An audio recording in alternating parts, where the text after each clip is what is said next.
Good afternoon, distinguished panelists, dear colleagues, ladies and gentlemen. Welcome to the high-level panel session on Carec corridors for the future, learning from economic corridor development in Asia.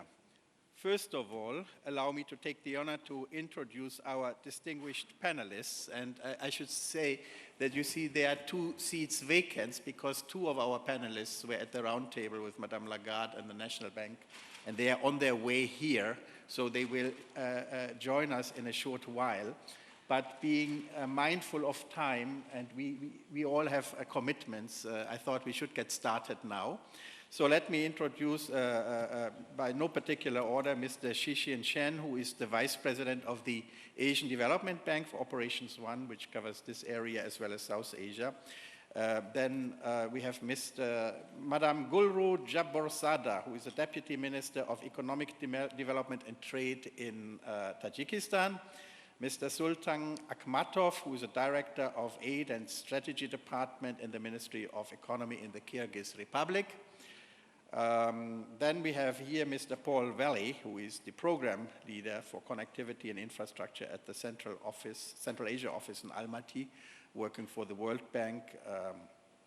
Mr. Dosim Kidirbayev, Managing Partner of Bakhurs Consulting, based in Almaty. And Ms. Aradhna Agarwal, who is a professor of the Copenhagen Business School. And we are still waiting for Mr. Zahid Hamdard, who is a Deputy Minister of Finance of Afghanistan, and Mr. Madi Takiev, who is a Vice Minister in the Ministry of National Economy in Kazakhstan.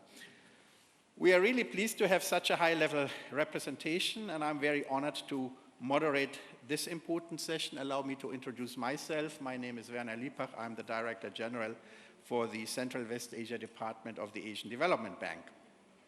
During the first part of this session, I will give the floor to each panelist for about 5 minutes, and I would like you to stick to this.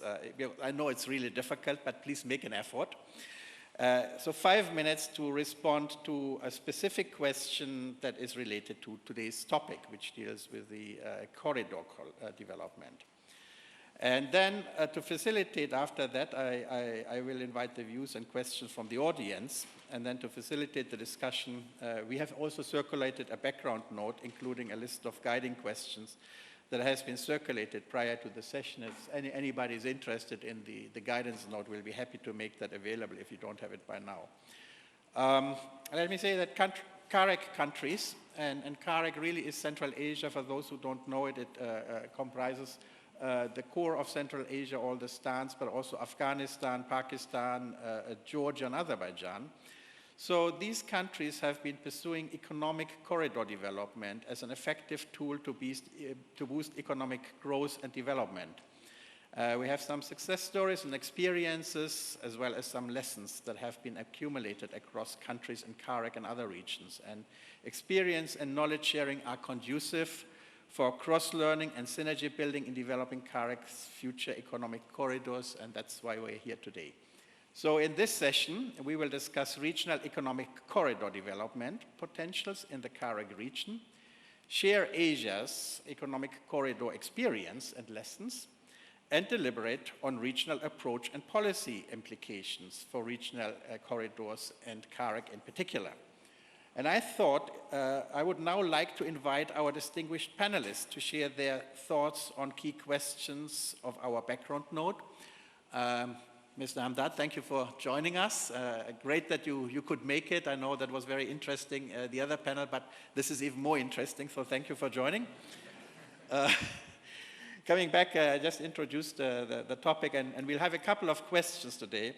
So, I just name a few in no particular order, but how to select winning regional corridors that have high chance of success, or what are the prerequisites for successful corridors?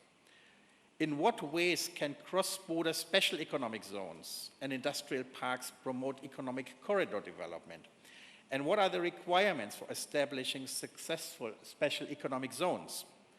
What are the roles of the private sector for economic corridor development? What policies are needed to maximize benefits of small and medium enterprises for participating in economic corridor development? In what ways can development institutions and regional platforms like the Carec program support the development of regional economic corridor among Carec countries? And what will be the most effective institutional arrangements for coordinating and managing a regional economic corridor that crosses more than one country and involves subnational entities? So these are some of the questions we'll be deliberating upon. And so without further ado, I now would like to give the floor to Mr. Sultan Akhmatov, who is the Director of Aid for Strategy Department of the Ministry of Economy in the Kyrgyz Republic. And Mr. Akhmatov, I recall 5 years ago, the Kyrgyz Republic, together with Kazakhstan, started something called the Almaty-Bishkek Economic Corridor Initiative under the Carec program. And I would like to hear your views on the Kyrgyz Republic's experience in promoting the ABEC development and what lessons have been learned in the past 5 years, which will be useful for other countries in the region in advancing this course. Mr. Akhmatov, may I have your views, please?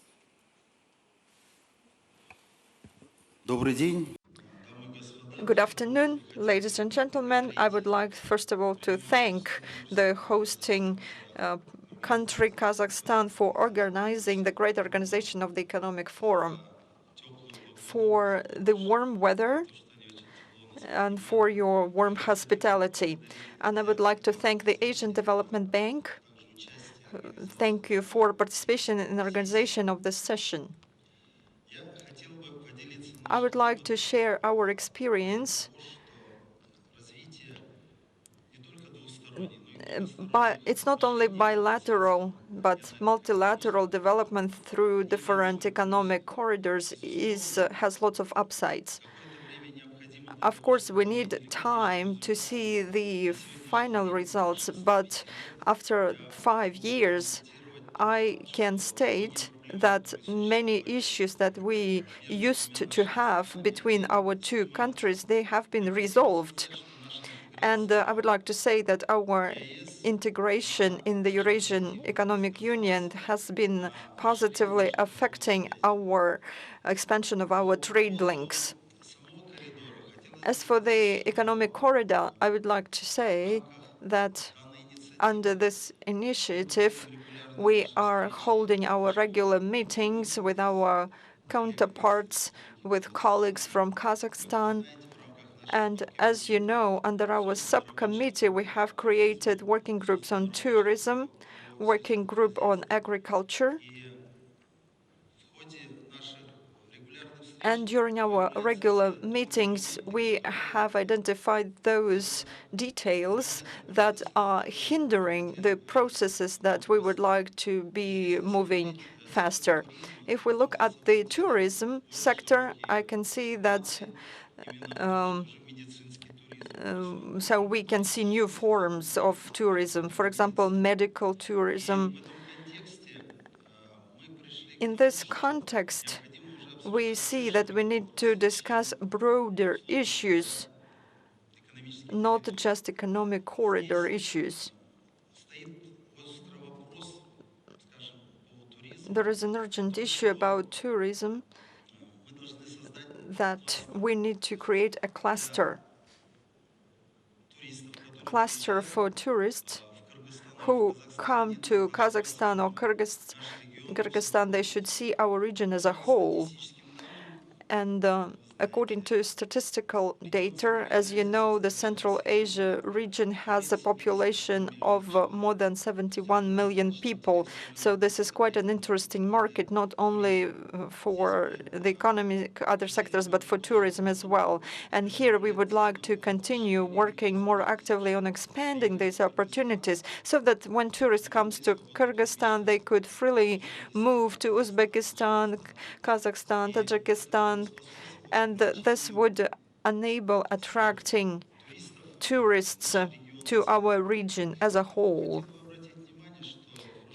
I would like to draw your attention that last year the World Bank prepared a report where it talks about multi-sectoral indicator.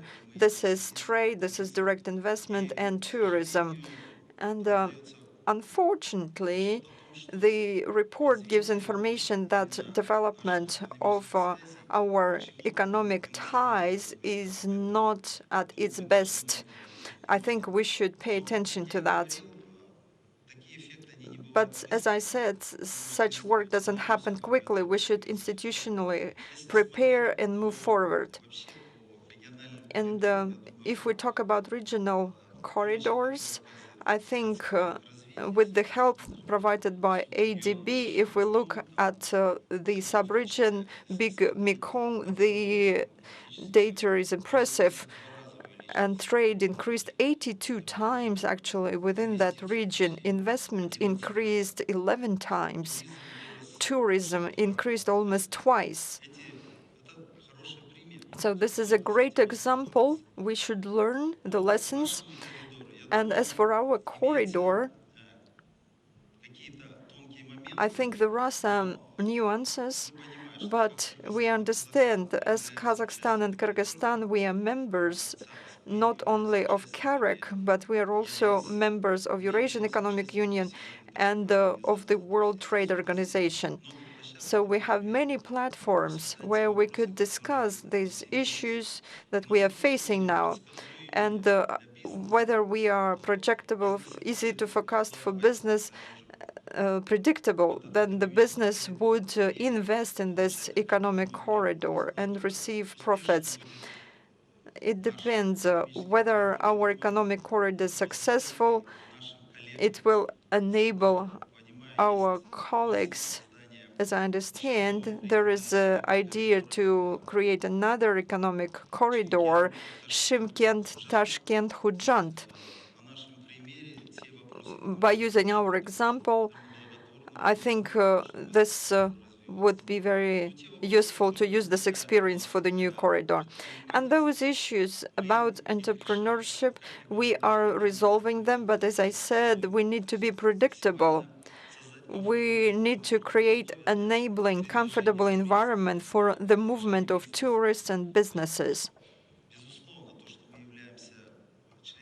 Of course, the fact that we are members of the Eurasian Economic Union, that opens new opportunities, but still we need to deepen our ties. And as you understand, when you come to one of those of our two countries, we open access to 5 countries of Eurasian Economic Union. So what we have done by now, the positive and sometimes not very positive experience, this can be useful, the useful beginning for other economic corridors development and being them more efficient and mobile. Thank you.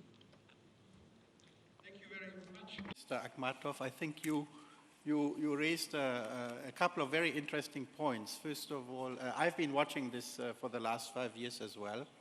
And originally there was a lot of talk about agribusiness, agriculture, but now the discussion has shifted more towards tourism. I think this is the right one. And you pointed out, we're now looking at Shymkent, Tashkent economic corridor, and there's a lot of lessons to be learned from the ABEC that we will and can incorporate in this new corridor.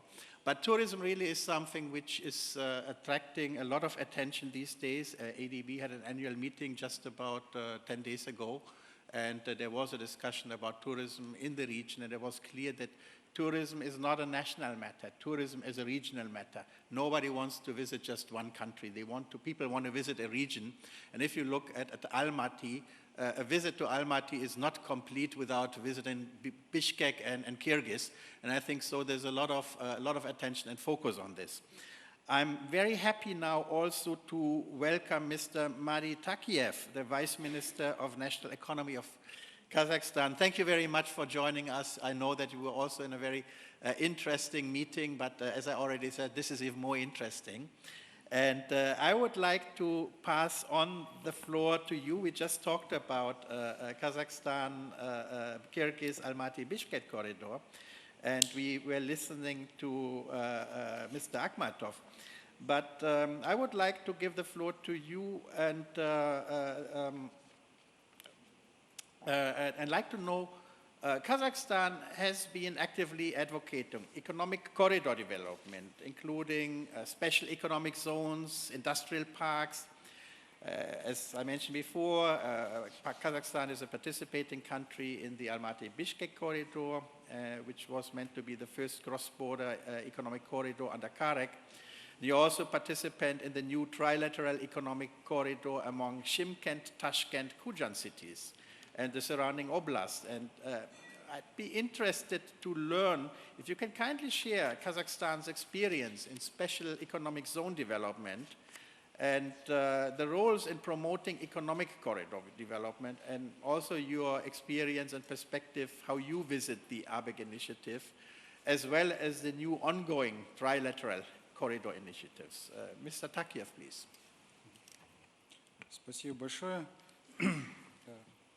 Thank you very much. I will be speaking Russian. So, on behalf of the government, Ministry of National Economy, from the coordinator of the program, I would like to welcome all the participants of this meeting under the auspices of the 25th anniversary, and as part of the new initiatives to develop new corridors. During our time, Asian Bank of Development contributed a lot to Kazakh's development, small and medium enterprises development, creating infrastructure and development of human capital. ABR pays a lot of attention to our cooperation through tourism and trade development, agriculture, and exchange of knowledge. Like you said before, we have a very unique experience. We have economic corridor between Almaty and Bishkek. In brief, I will talk about it. In that regard, we've done a lot of work. The work started in November 2014 to find new solutions. We had a few meetings held between countries, and in December we had technical support, ABR. We attracted experts. First, it was the big role was paid to agriculture. We developed national master plan to develop a wholesale distribution center in Kazakhstan and Kyrgyzstan.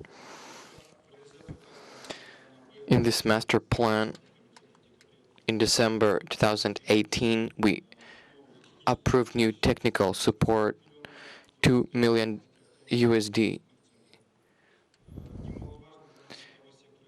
The second sector was the transport sector.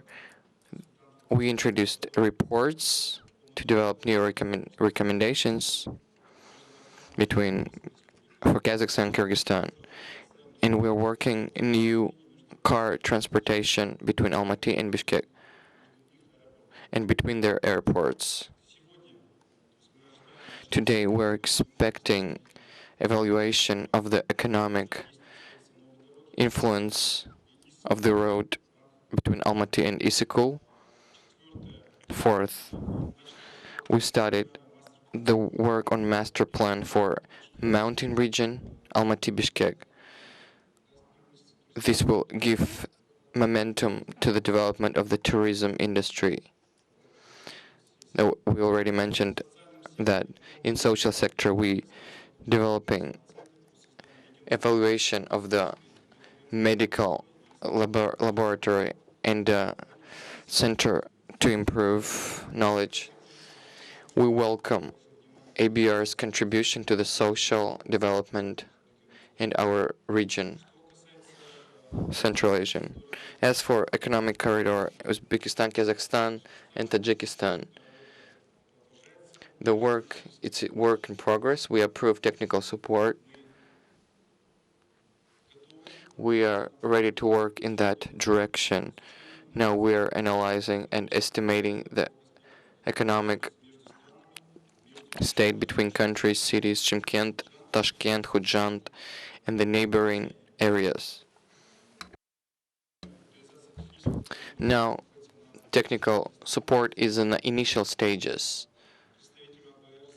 Representatives of ABR and representative of Kazakhstan, we are doing preliminary evaluation of economic, political state of those cities that I've mentioned. We are preparing reports.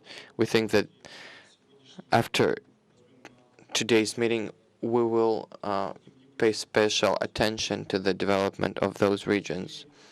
These are the main directions. Also, I would like to take this opportunity to say happy anniversary to the ABR, happy 25th anniversary to the ABR Bank.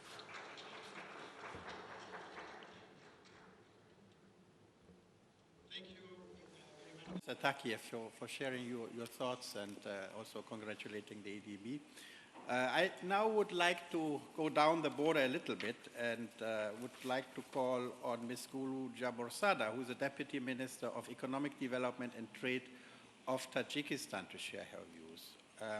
Mr. Jaborsada, we understand that Tajikistan is a landlocked country and over 90% of the country is covered with mountains. Tajikistan is also one of the participating countries in the Kazakhstan, Uzbekistan, Tajikistan Trilateral Economic Corridor initiative that I just mentioned a moment ago. And I would like to hear your views on the challenges and opportunities relative to Tajikistan, how you perceive promoting economic corridor development, and maybe also share some of your insights on this new Trilateral Economic Corridor initiative. Ms. Jaborsada, please.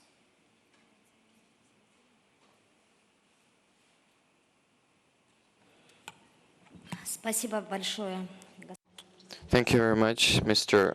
Chairman. Dear ladies and gentlemen, participants of today's discussion, I would also like to thank the organizers of this discussion for invitation and to talk on this very important for our country topic.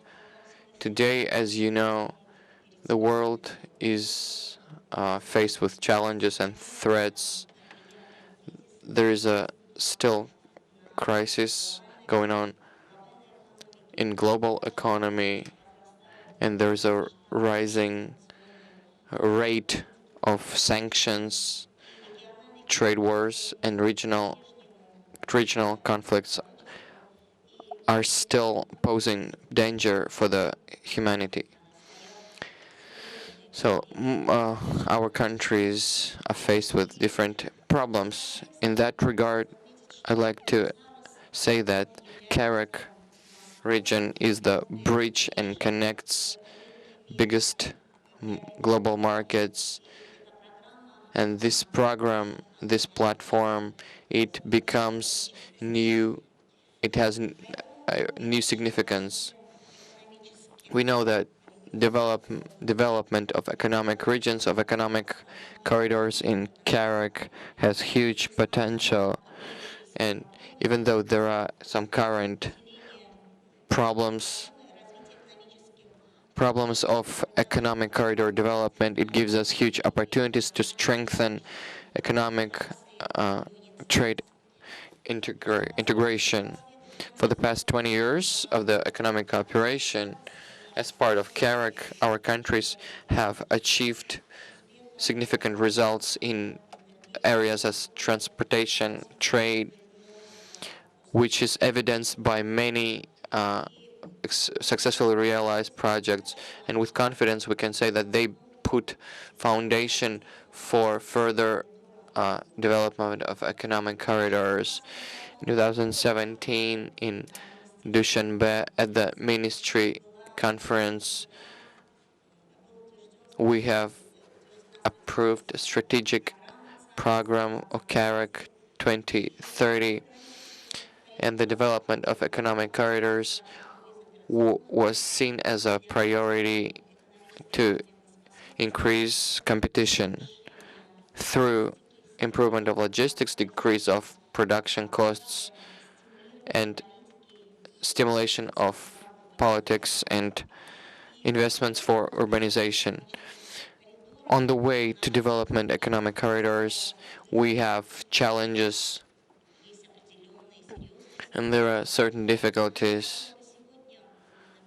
Today, I want to take this opportunity to touch on only three which we think are the most important ones. First of all, it's the problem of cross-national and sectoral coordination, which requires serious political will, big efforts, long-term efforts, and acceptance of commitments in terms of financial commitments. As an example, we can talk about coordinated effort. Without that, we cannot connect different sectors in different countries. It will be difficult to do it. Secondly, we need to realize a set of reforms in the corridor countries very seamlessly. It has to do with trade and investment policy, customs procedures, different technical rules. And thirdly, and development of economic corridor has to be based on serious preliminary analytical work, given the rising competition for resources. We need knowledge and analysis from the development of concept to precise projects within the corridor. Regardless of all that, it's with optimism that we look at the development of economic corridors in Carec region. Tajikistan, as of now, is working on and implementing national strategy 2030, and in that strategy, one of the sources of growth of economy is recognized as the effective usage of new transit infrastructure and economic corridors connecting regions of Tajikistan with countries of Central Asia, China, Pakistan, India, Southeastern Asia, Russia, Middle East, and other regions. We have carefully analyzed the experience of our Kazakh and Kyrgyz colleagues, still developing. We're looking at the pilot corridor, Almaty-Bishkek corridor, and we see that this project is showing tangible results in terms of growth of investments in transport, agriculture, tourism, healthcare. With the help of Asian Bank of Development, we're looking at the opportunity to create new corridor, like it was mentioned before me, our speakers from Kyrgyzstan and Kazakhstan between Shymkent, Tashkent, and Khujan. This corridor is being created to develop the coordination between these seemingly close countries, which are the driving force of economic. They promote integration of economic region in areas such as agribusiness, transportation, healthcare, education, and to attract new investments. We are hopeful that by 2030 in Carec region we will see several successful economic corridor that will promote economic integration of our countries. Thank you.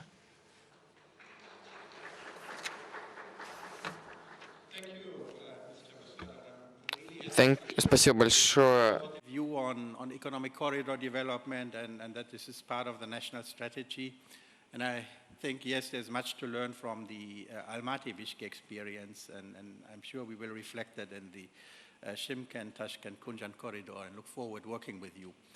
Let me now go down further the region and move on to Afghanistan and call upon Mr. Zahid Hamdard, who is the Deputy Minister of Finance in Afghanistan, to share your views. But I mean, also Afghanistan has a special role because it's not just connected to the Central Asia, but it's also a connector between Central Asia and South Asia. In fact, if you look at a map and you want to go to South Asia from Central Asia, there is really no way than not going through Afghanistan.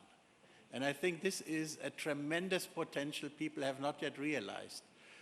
Also, the closest seaports from Tashkent, actually, if you look on the map, is Gwadar, and you have to go through Afghanistan to reach there. So, tremendous potential. Now, Mr. Hamdard, Afghanistan also has been actively promoting regional cooperation. It's a participating member in several regional platforms such as Carec, but not only Carec, there's Heart of Asia, the Istanbul process, there is the Regional Economic Cooperation Conference on Afghanistan, ORECA. And I would like to hear your views on how these regional cooperation platforms can effectively collaborate to promote economic corridor development for Afghanistan. And what challenges and opportunities is Afghanistan facing for economic corridor development? I mean, we all know security is one, but there may be other challenges. So, Mr. Hamdard, share your views, please. Thank you very much, Mr. Werner and colleagues from ADB, and a word of thanks to the government of Kazakhstan and Carec authorities for organizing this event. My name is Zahid Hamdard. I'm the Deputy Minister for Finance at the Ministry of Finance, Afghanistan. I just want to add to what you earlier said, that Afghanistan remains, as a between, a state which connects Central Asia to South Asia. Our president named Afghanistan, as a roundabout for Asia, because everything that moves within Asia, at least requires Afghanistan's geography, either be for land or space. I think our role remains very significant in promoting economic growth in the region. There's tremendous potential. Over the last few years, what we have done, we have tried to explore lots of multilateral or bilateral economic projects, such as TAPI, the Turkmenistan, Afghanistan, Pakistan, and India's gas project. There is TAP, Turkmenistan, Afghanistan, and Pakistan, that electricity project. But beyond that, beyond the challenge, which has been security, which hopefully will be replaced by a peace accord in the next few years, there's been good progress being made. But I just want to go a little bit far beyond, what we do in terms of selecting some of the projects. I think what we do, looking for projects which are winning, I think we just simply pick the projects which existed, historically. There are countries-to-country relationships. There are community, culture relationships, and all those relationships has always had, some level of economic activity. That activity has now have been upscaled by a bigger margin. Now the main issue is just the infrastructure. The infrastructure needs to be put in place so that the economic boost can be provided. One thing for sure, the communities haven't changed in terms of the practice. It's just they have been isolated. So once you reconnect those communities through some assisted infrastructure, I think we will have a good number of winning projects that falls under the Carec mandate.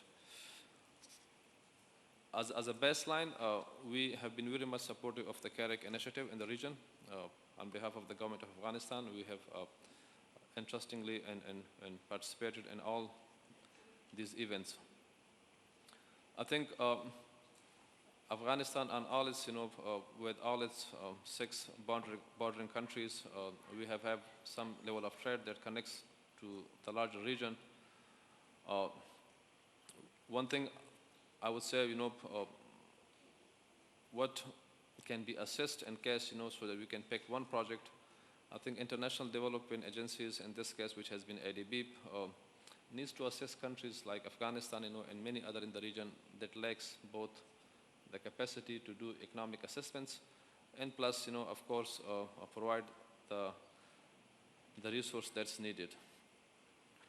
And what countries need to do, within just to promote bilateral or multilateral economic initiatives. I think the domestic policies has to be strengthened.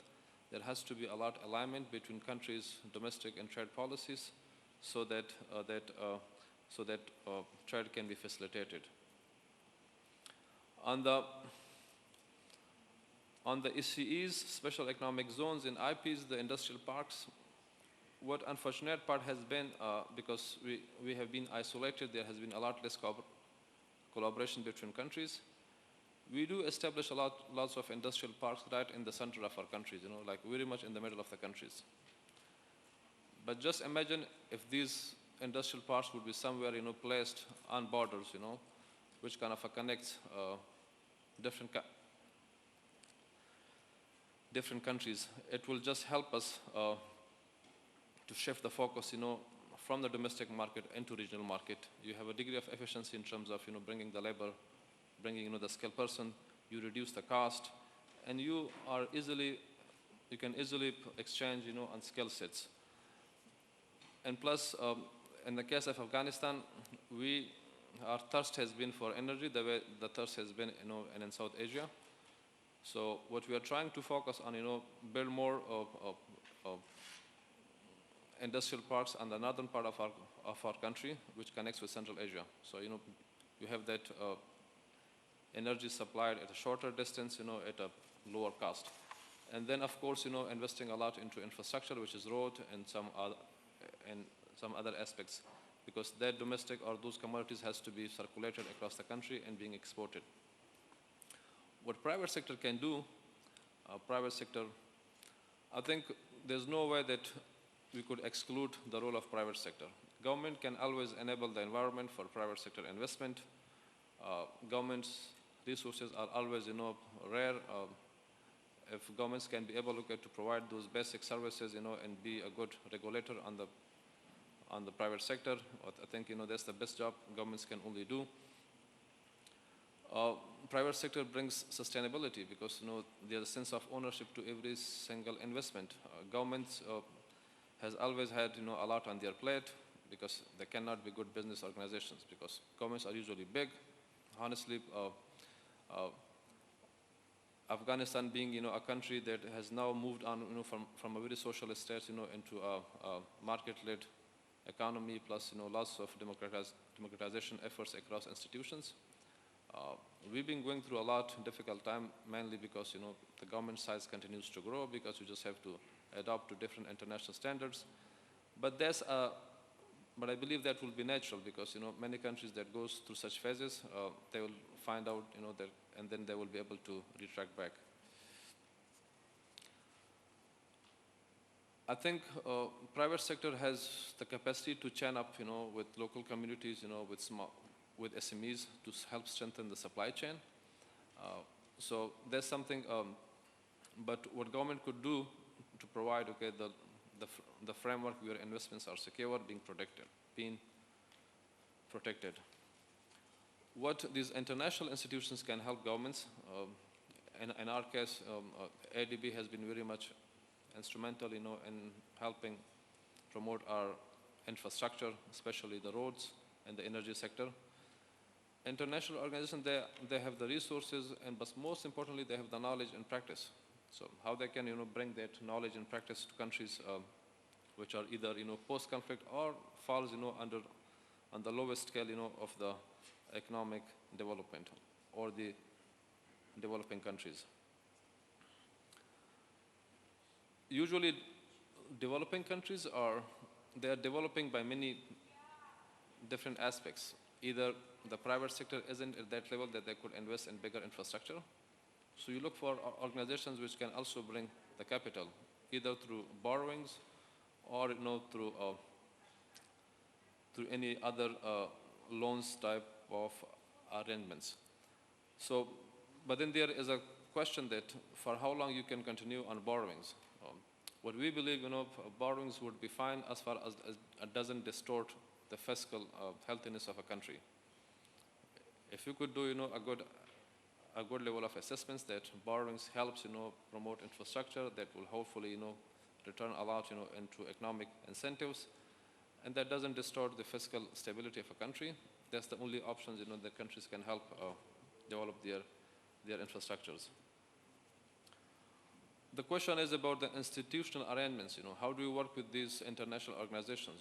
Be ADB, be IMF, or be the World Bank, or be other bigger capital investment agencies.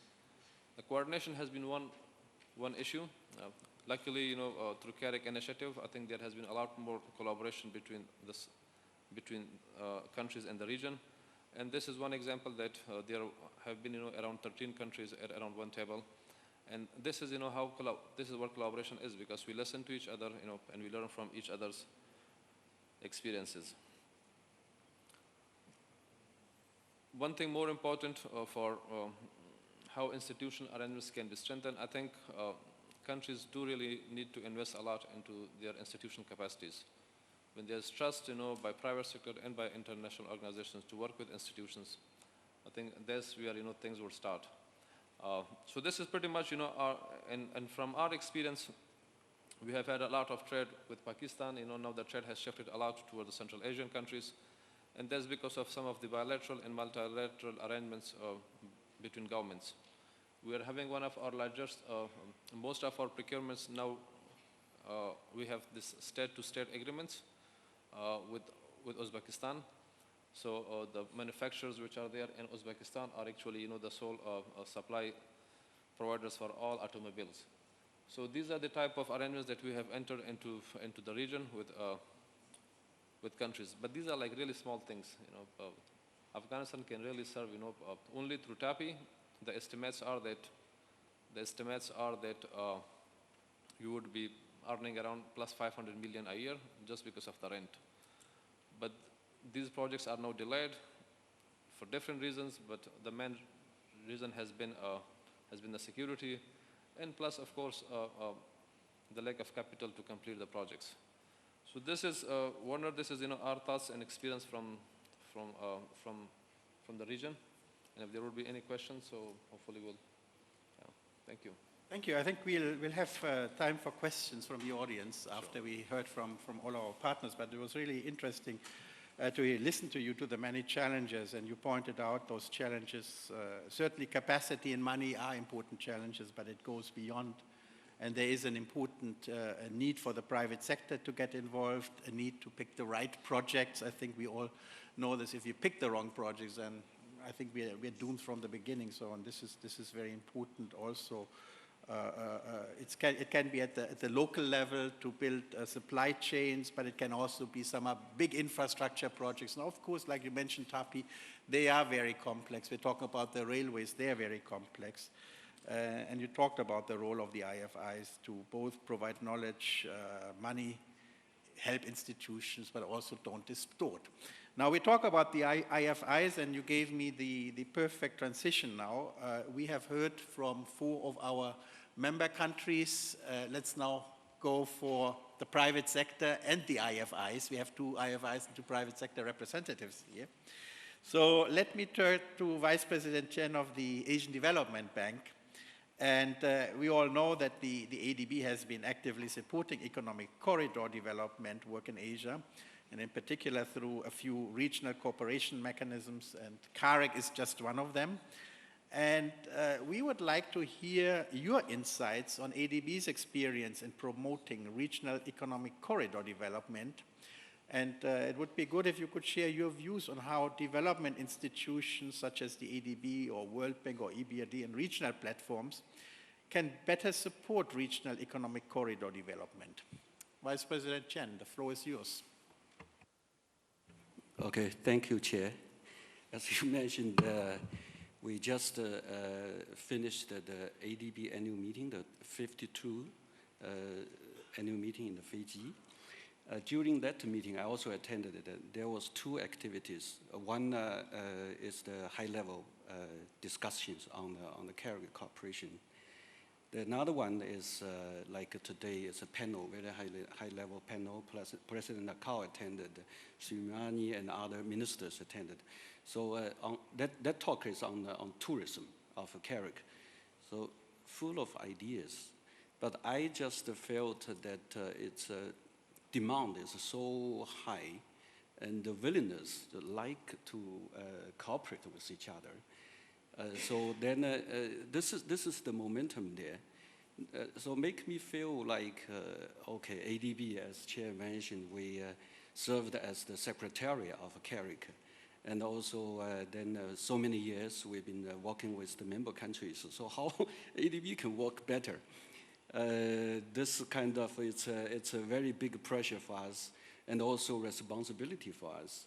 So this is something from that time to now, in my mind, I always kept my mind to think about it. Having said that, today's issue, I think maybe a couple of very important points I'd like to take this opportunity to highlight it here.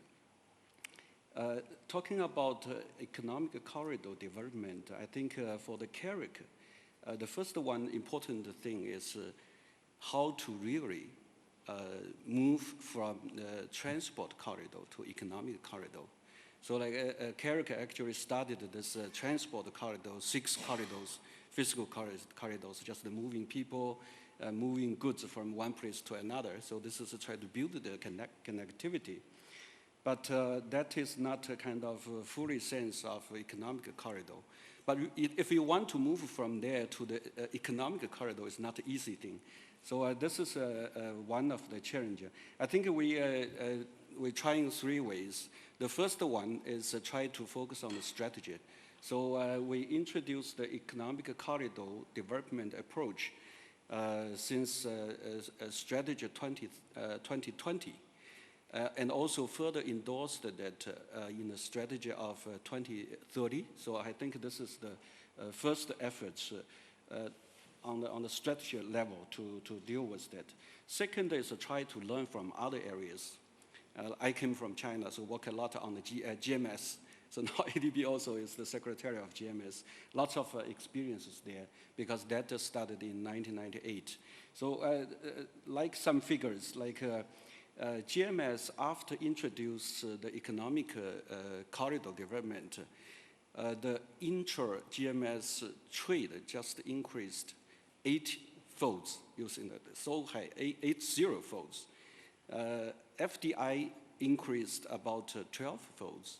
Tourism increased about 3-folds. So this is mostly attributed to the economic development corridor. So we can see how important to emphasize on the economic corridor. But the thing has come to my second point, how? That's not easy, very difficult. So what's the thing we need to put into the concept of economic? I think a couple of things may be important. One, after listen to colleagues here, one is how to build kind of momentum to fully utilize the advantage of the members. So different members have different characteristics, different kind of advantages. So this is the one thing. The second is how to realize the mutual benefit. It's not only one member or another member, but it's a kind of the members has to be work together. So this is also very important for us to think about. The third is think about what's the way to realize that. So if we want to set up the platform, but we need to figure out some way to do that, to realize that. So this is something very fundamental in if I want to do that. I think also in the context, maybe many things there we've been talking about, like a cross-border connectivity, especially like Afghanistan. So if you want to link with other countries, talking about railway, if purely railway, maybe not work. But we need to think about, you suggest maybe multi-modal transport, the way of doing that. Then we can realize the connectivity. Like if you connect it from China to the Central West to Europe, also need to think about what's the most cost-effective way to do that. So this is kind of thing we need to think.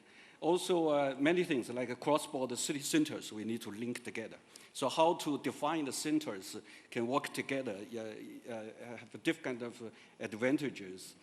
And also like cross-border training, many things are training also.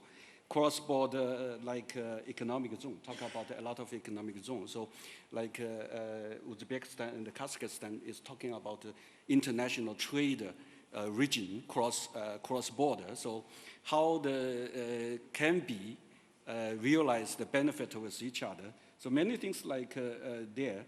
And also talking about digital platform. You know, with a couple of Chinese places like Guiyang, like Gansu, Ningxia. So there are two digital platforms because there's no earthquake there.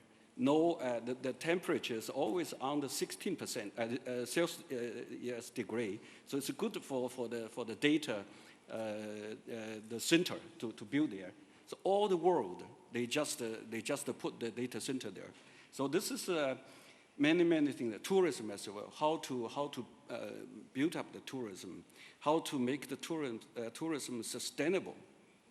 So this is cross-border. And also energy. Energy, some countries trying like energy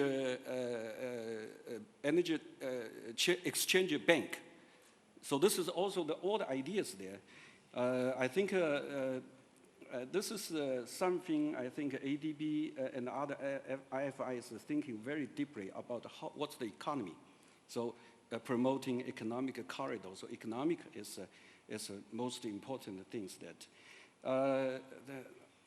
Just a few words about how IFIs can help, can solve. I think many areas, but critical should be 3 areas. One is serves as the financial and resources mobilize. There's a huge demand. Even like the Carec area infrastructure, 76 billion per year is needed, but how we are going to get those money. So mobilize the resources could be one. And also knowledge provider, so full of knowledge, how to make the knowledge relevant. Like you mentioned that economic zone, commercial market center, renewable energy, even like PVP. Some colleagues joke with me, said, okay, PVP is like something Japanese fish, even China, you know, Yangtze River, the balloon fish, if you're not well cooked, you're going to die. So this is kind of how to better utilize those kind of knowledge. But if you really very cook it, it's very tasty, very good. So how to service IFI to provide the knowledge, help the knowledge moving around in the region, I think is also the critical.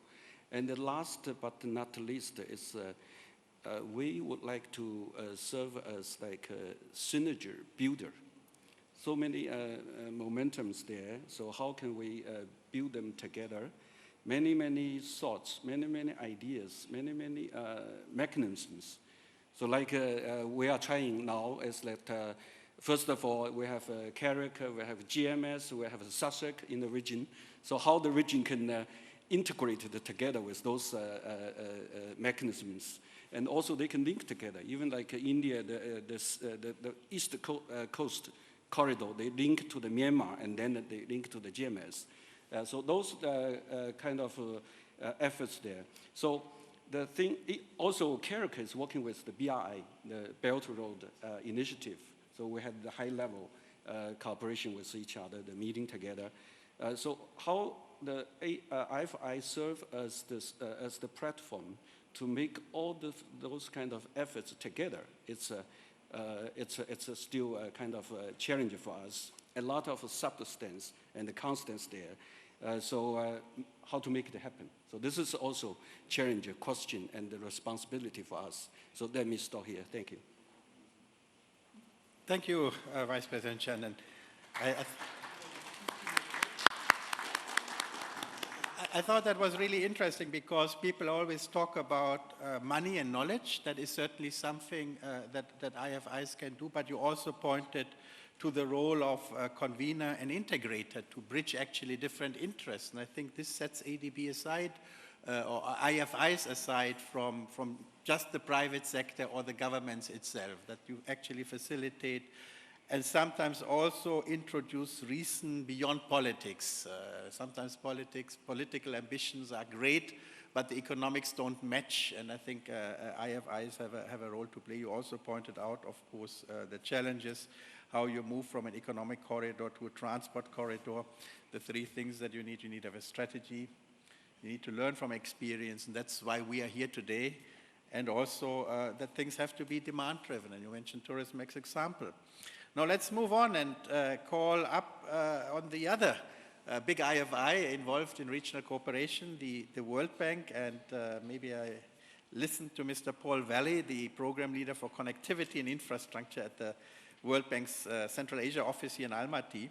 Mr. Valley, we'd appreciate if you can share World Bank's experience on promoting economic corridor development, including in the Carec region, and also your views on how development partners should work together to mobilize financial resources and provide knowledge support to promote economic corridor development in the Carec region. Paul, the floor is yours. Thank you very much, and thank you for the privilege of joining this panel this afternoon. I think the two questions you've asked me, I think, are interesting ones in terms of how do our development partners actually contribute to an overall program of development.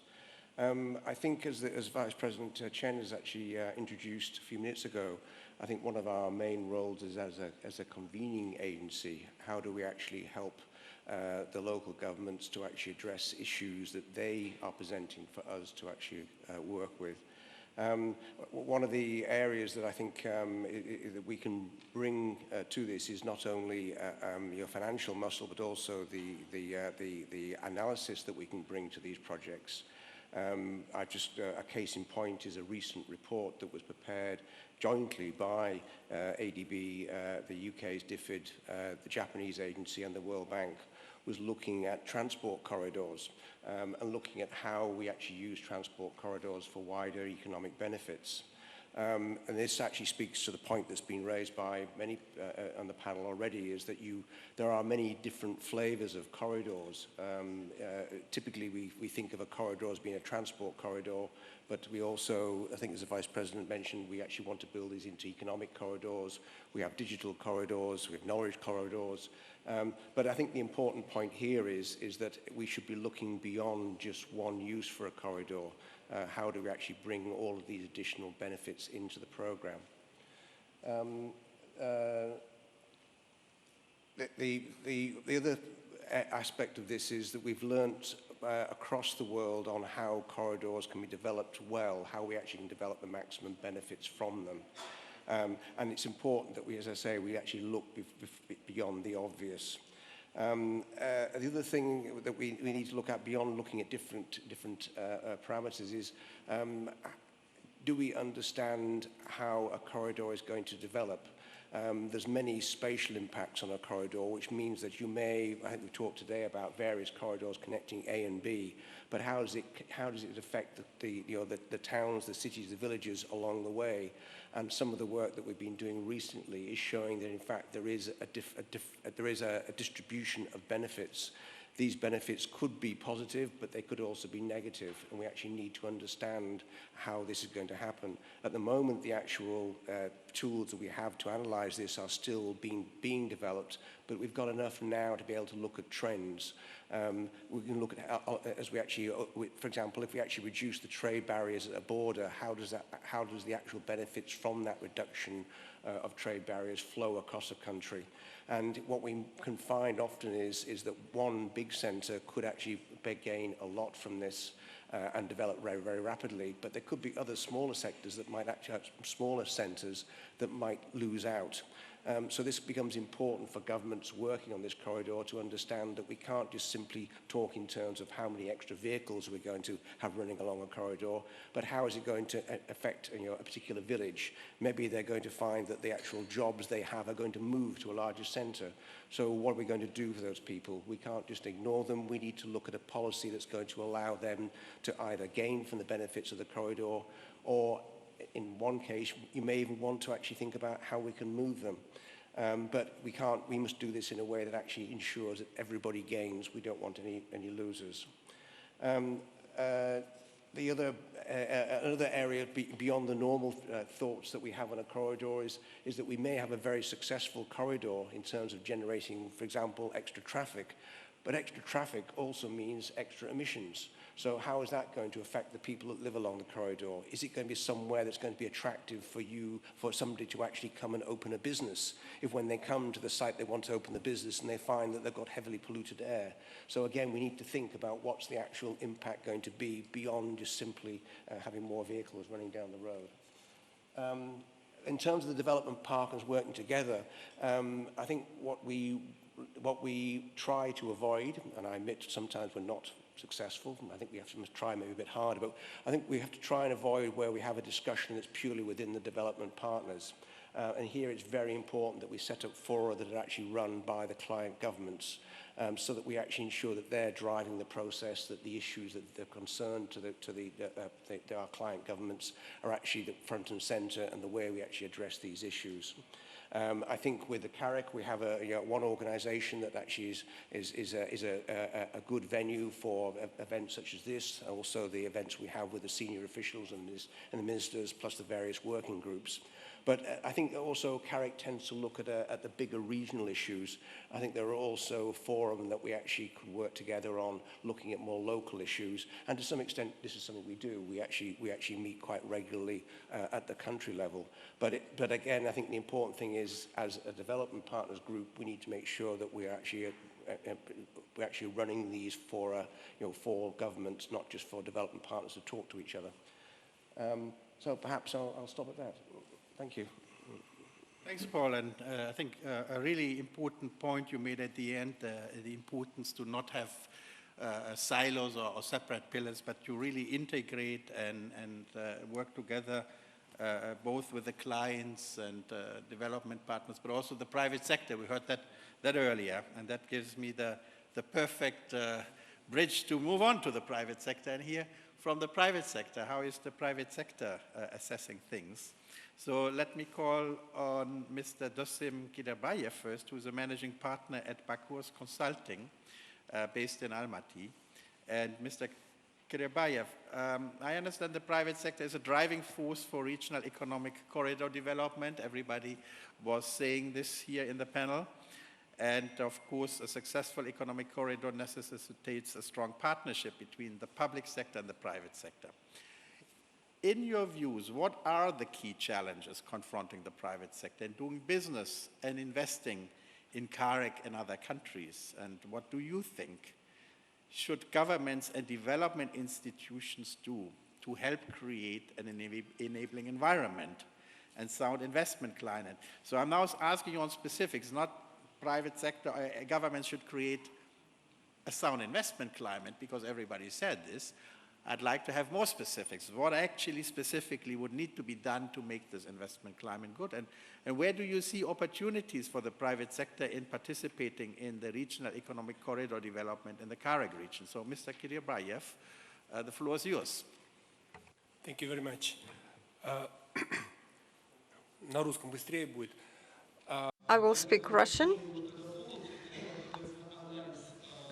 So when we do analysis of economic corridors, we need to understand the gravitational model, how this will affect the opening of the borders and the trade facilitation, how this will affect the interests of Almaty or Bishkek or Tashkent and Shymkent, where the flow goes, how can we have the balance between competition and cooperation, because the fight for investment will continue. So I think that's our major objective of such institutions as ADB and the World Bank, to show that the benefits from cooperation will be bigger than the local narrow interests of each of the cities. And getting back to the role of the government and what they can do, as an example of our subcommittee, Almaty and Bishkek, I can say that we can start with the simplest one. We should not have the biggest infrastructure project, but if we can harmonize the standards and simplify border crossing and introduce a single visa, that will give an impetus to private sector to start acting. Currently, the level of trade between Kazakhstan and Kyrgyzstan is very low. It's $650 million. With Uzbekistan, it's less than $3 billion. And the ambitions are very high to increase the trade turnover with Kyrgyzstan up to 1 billion and with Uzbekistan up to 5 billion. But if we look at the trade structure, we can see this is very asymmetrical.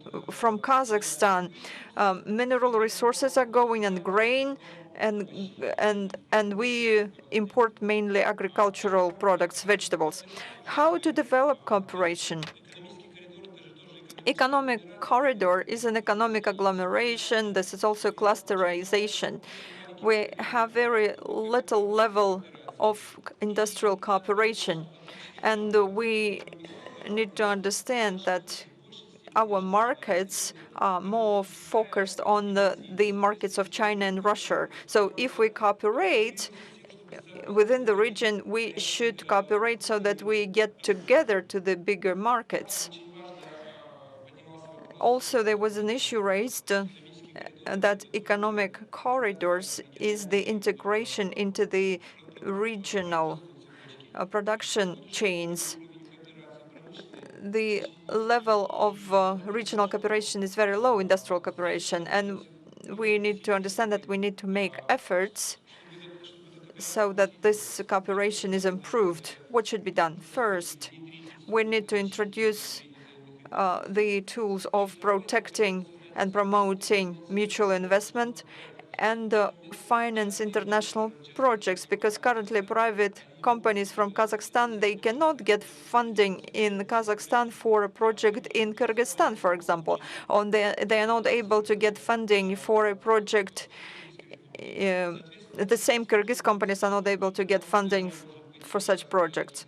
So there should be, I think, FDIs,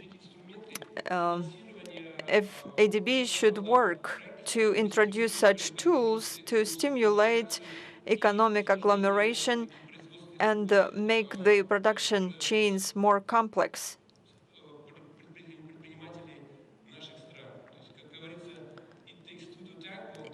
It takes two to tango, and the role of the ADB as the choreographer and of the moderator. So we hope that ADB with such role will make our people to have this favorable cooperation. Thank you. I think very good points. I certainly was listening very closely, and I hope we can follow up on these things, in particular on the last point, on the need for cross-border financing. And I think this is also regional cooperation. It's not just about connectivity and linkages and transport, but it's also on financial markets where a lot of work is needed. And that in particular would help the private sector. Now, let's move on to another form of the private sector in the academic sector, and call on Ms. Aradhana Agarwal, who is a professor of the Copenhagen Business School.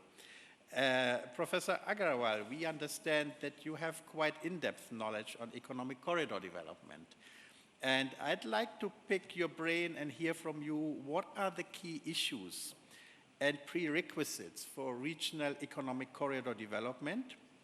And what are international experience in promoting economic corridor development, which we could consider as a good practice? And then learn on how Carec countries can incorporate those experiences given their geographic attributes and their own development context, because that is obviously very important. A thing that may work in one country may not automatically work in another one. This is a very special region. So, Ms. Agarwal, the floor is yours. Thank you very much, and thanks for having me here to contribute to this debate on regional economic corridors. Now, I begin by saying that developing regional economic corridors is an enormous task. I think we heard a lot from our previous panelists, and they actually covered a lot of ground. I'm just trying to give a sort of framework in my capacity as a professor. So this is actually, it involves economic cost, but not only economic cost, which we have talked about, it also involves a social cost. It also involves environmental costs. So it's a very costly kind of project, and it involves time, and they fructified actually over the long period. So keeping all this in mind, we really have to see, we have to really focus on the selection of those corridors. What exactly we want to develop and where exactly we want to develop those corridors. So when selecting those locations, I would say that we have to really see that corridors, the one that we are talking about, regional economic corridors, they are not only about connectivity. They are not only about trade even. They are about developing complex urban agglomerations, which is cross-border. And I tell you, if I draw on the experience of Europe, in fact, in European planning, urban planning, this concept picked up in the 1990s, but then it was finally dropped completely because it was found that many stakeholders were not on board, and they did not really find that it would be a kind of feasible solution for developing national economic corridors I'm talking about here. So this is the kind of task when we talk about corridors, and here we are talking about cross-border economic corridors. So when we talk about locations, I will just try to put certain things here in a perspective. We have to have some geographic factors in place, and here we have to look at what is the potential of this particular corridor in carrying the transport capacities. But not only that, one of the participants actually talked about the existing ones should be the focus of these corridors. Now, this is a very good thought, and in fact, Maputo corridor from Africa is one of the most successful economic corridors, and in fact, this route was there. It existed for centuries, and when it was revised, it was revitalized in the 1990s, it worked wonders. So this is how this factor is very important, but at the same time, we should know that geographies keep changing, economic importances keep changing. So we must understand that, that we have to really see what is the kind of potential that these corridors have. What is the population density? What are the demographic factors along these corridors? And then then we come to economic factors. Now, when we come to economic factors, what is the economic potential of generating trade? What is the potential of generating investment? The previous speaker talked about these factors when he said that it is important to see what is the kind of trade that is happening and what is the trade structure that is happening. Can we really multiply this? What can be the spillover effects there? So this is something which is very important to understand. Now, third one is social factors. I think this is what we normally neglect. Corridors are not merely about, as I said, connectivity. It's about developing a kind of agglomeration, urban system, and this affects communities, and this affects, they pass through these communities. So we really have to see how these communities are going to be affected by the existence of these corridors and through the construction of these corridors. And then environmental effects, how these corridors, because transport is a kind of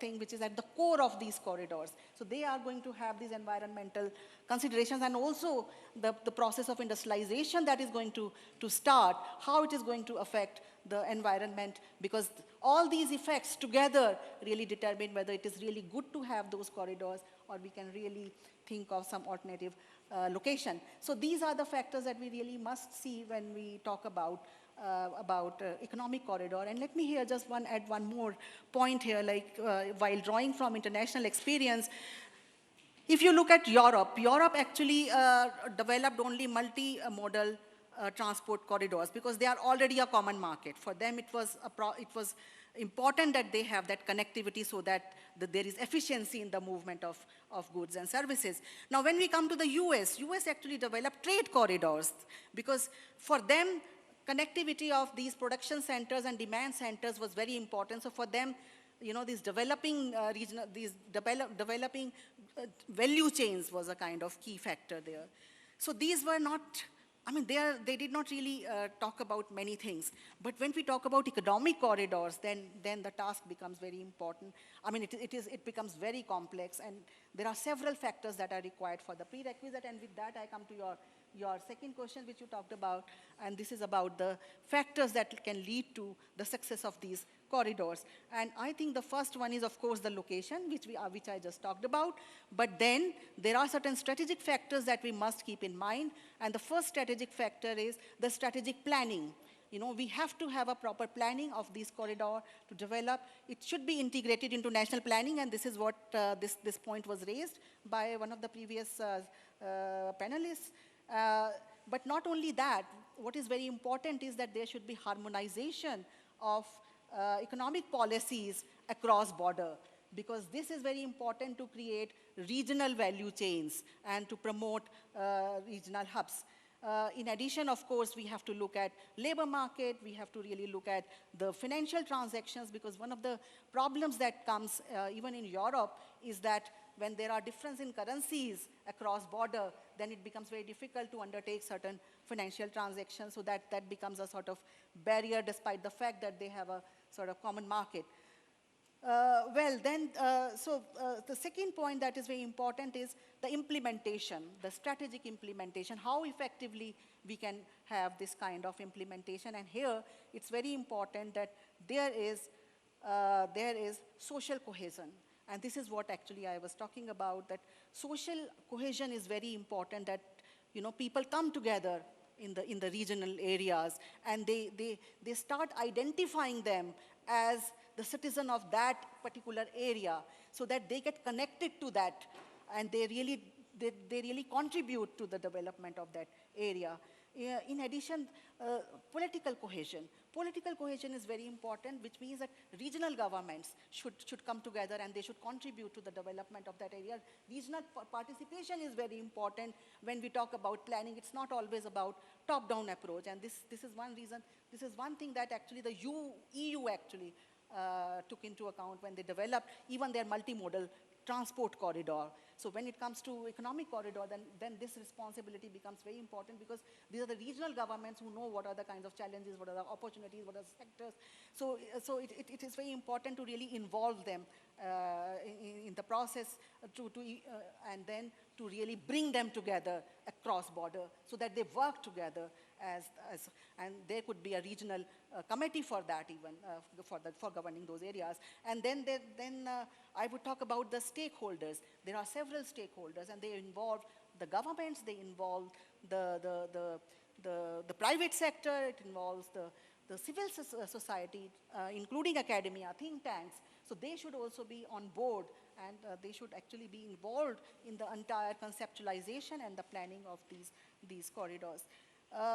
Then I come to the last one, and that is the learning. They should be subject to continuous learning.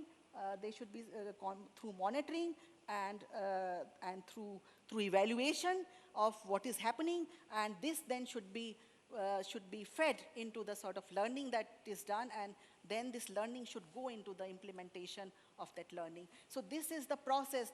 This actually gives a sort of dynamism to the development of these corridors. So strategic planning, effective implementation, and learning and dynamism, I think these are the factors which can really contribute to the development of regional economic corridors. Thank you. Thank you very much, Professor Agarwal. You see, I told you at the beginning, this is worth being here. Very interesting session, and in about 7 minutes, you told us all we need to know about economic corridors. I'm quite impressed, and I think also I take home that we shouldn't underestimate the task of developing an economic corridor. And one needs to be really clear what is the objective, because we don't do an economic corridor for the purpose of an economic corridor, but we need to have a national plan, and this national plan needs to be harmonized across boundaries. And we're not just having an economic, it's like an agglomeration. It's probably not an economic corridor. You mentioned a socio-economic corridor.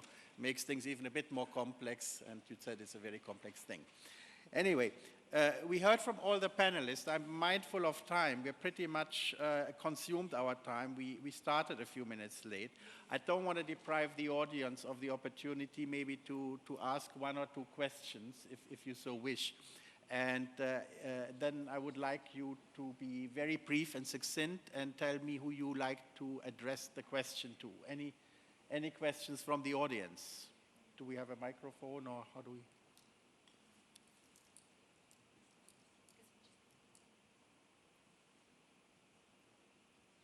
Okay, there's a question, no question there? Good. So I think everybody was said what we needed to know. In any case, we are available if you like to individually follow up on this. We are now at the end of our session, and I think everybody would agree that the discussions have been very insightful. We had an in-depth discussion on the opportunities with Carec region that the Carec region is embracing. Developing regional economic corridors. We enumerated some key challenges which are confronting the Carec region in advancing the course. We also discussed how development institutions such as the World Bank and the ADB and others can build synergy to facilitate regional economic corridors development. We heard views that strengthening public and private partnerships is critical and indispensable for economic corridor development. We heard about generally this being a very complex topic, but at the end of the day, I think there is no option in a world that is becoming more integrated to tackle those issues. And that came also through this morning. It's not about globalization, it's about integration. And that is what economic corridors do, both domestically and across boundaries. So once again, I would like to thank all our distinguished panelists for your valuable views and perspective.